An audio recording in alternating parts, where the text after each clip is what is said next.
un grand merci dans un premier temps pour ce partenariat exemplaire entre, bien sûr, NORAG et le mandat relatif au droit à l'éducation des Nations Unies. Tout merci aux procédures spéciales aussi au niveau de leur secrétariat parce que c'est une belle équipe. Ce rapport, c'est le produit de co-construction et de co-collaboration entre les différents acteurs de différents niveaux qui se sont réunis, qui se sont organisés et qui ont permis à ce qu'il aboutisse. Le deuxième enseignement que nous tirons aussi au cours de la présentation de ce rapport, c'est d'avoir constaté, parce que nous avons reçu pratiquement une centaine d'interventions des États, mais aussi des organisations intergouvernementales, mais aussi de la société civile et bien sûr des gens du secteur privé. C'est que la majorité des États, mais aussi au sein de la société civile, il y a un engouement et les gens ont expérimenté, ont pratiqué, bien sûr, cette articulation droit culturel et droit à l'éducation.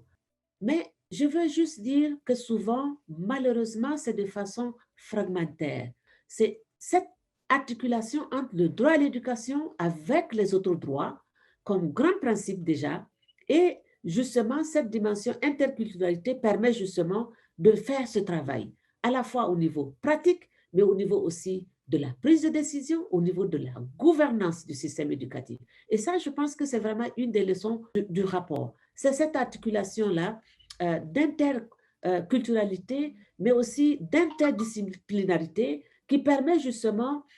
aux objectifs du développement durable. Quand on parle de l'éducation, on parle aussi des autres droits. Et je pense que cette dimension-là, qui permet de construire une civilisation humaine plus grande, plus forte, mais aussi plus inclusive, pour nous, c'est vers ces grands principes-là que nous devrons pouvoir aller. Donc, dans son sens large, il faut absolument qu'on puisse couvrir à la fois les arts, couvrir aussi les patrimoines, toutes les disciplines éducatives, mais ce qui est recherché, c'est justement de s'assurer que les pratiques, mais aussi toutes les questions de participation de chaque acteur, ce soient des aspects qui soient considérés. Et pour nous, c'est surtout à ce niveau-là que nous mettons l'accent en disant, quand on dit qu'on organise la pratique de l'interculturalité et de la diversité culturelle, c'est à la fois de permettre aux acteurs d'être présents, donc de participer, mais justement d'y contribuer, mais de s'assumer aussi en étant fiers de ce qu'ils apportent, mais que les autres, à la fois, ils sont fiers eux-mêmes parce qu'ils se reconnaissent dans ce processus constructif de construire des choses communes, mais aussi ils reconnaissent bien sûr les autres et ils construisent des ressources communes. Et c'est ça, en fait, qui est essentiel. Et pour nous, c'est vraiment dans cette voie-là qu'on aimerait peut-être aussi engager davantage les États. Nous avons vu, par exemple, que les questions de langue sont ressorties et je pense que c'est fondamentalement important que les gens admettent et acceptent que le rôle des langues maternelles, particulièrement les langues premières, comme on les appelle, dans le système éducatif, pour chaque enfant, pour chaque être humain, c'est au-delà du processus d'apprentissage, mais c'est aussi toute la dimension culturelle que véhiculent ces médiums aussi d'apprentissage. Mais c'est d'apprendre chaque langue, mais c'est aussi d'apprendre à partir de cette langue la culture que cela véhicule derrière. Et c'est souvent malheureusement ça qu'on oublie dans ce processus aussi d'apprentissage. Et ce droit culturel, en articulation avec le droit à l'éducation, interpelle d'autres dynamiques, d'autres dimensions. Toutes les questions, par exemple, d'histoire, toutes les questions, bien sûr, de décolonisation, des mentalités. Et pour moi, c'est tous ces aspects et c'est tous ces enjeux absolument que, bien sûr, le droit culturel interpelle et aide, bien sûr, à interagir avec les autres droits. Considérer, par exemple, que toutes les questions de vulnérabilité doivent être plutôt une force pour pouvoir construire le système éducatif, mais plutôt pas un poids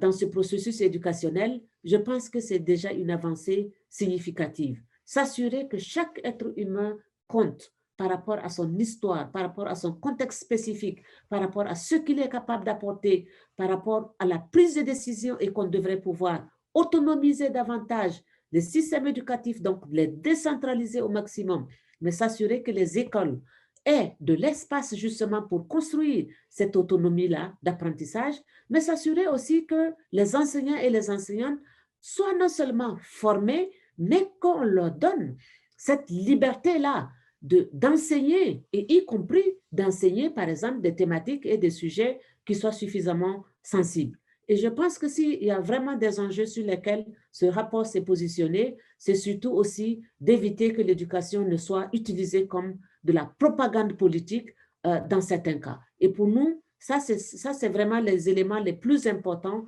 que ce rapport-là a essayé de mettre en exergue pour dire que tout simplement, le droit culturel, c'est fondamentalement important qu'on arrive à considérer le droit à l'éducation comme un droit culturel et qu'on arrive à le mettre beaucoup plus en pratique au niveau des États pour s'assurer qu'on ait encore une humanité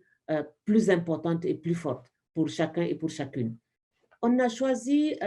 cette thématique par rapport à deux raisons principales.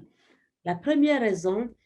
c'est que la rapporteure spéciale sur le droit culturel a fait énormément un travail extraordinaire justement par rapport au droit culturel et elle s'est tout à fait elle s'est vraiment rendue compte qu'il va falloir que toutes les recommandations importantes qu'elle a pu faire au niveau des États et au niveau des acteurs pour que ce soit mis en pratique, le meilleur levier, c'est l'éducation.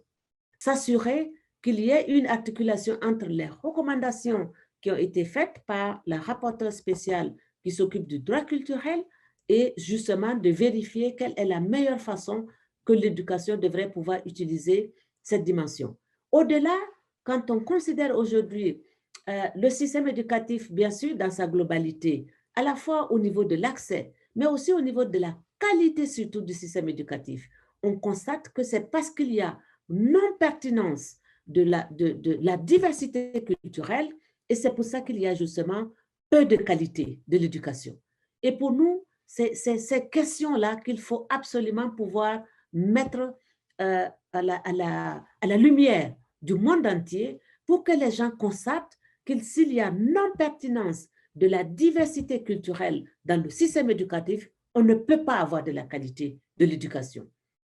Un enfant qui parle sa langue maternelle dès le bas âge et qui malheureusement, à qui on oblige d'aller apprendre dans une autre langue, vous voyez, ça lui fait une double difficulté. Il n'arrive pas, bien sûr, à avoir des acquisitions et ça, toutes les recherches l'ont montré. Et malheureusement, on continue de le vivre dans beaucoup de pays aujourd'hui. Ce n'est qu'un exemple parmi tant d'autres. On voit comment on utilise, bien sûr, euh, l'histoire et l'enseignement, par exemple, de l'histoire pour faire de la propagande politique, pour continuer à construire du racisme, pour continuer à construire de la xénophobie, pour continuer à construire, bien sûr, de la haine entre les peuples, entre les individus et entre les êtres humains, et à continuer aussi à construire des stéréotypes entre les genres humains. Et pour nous,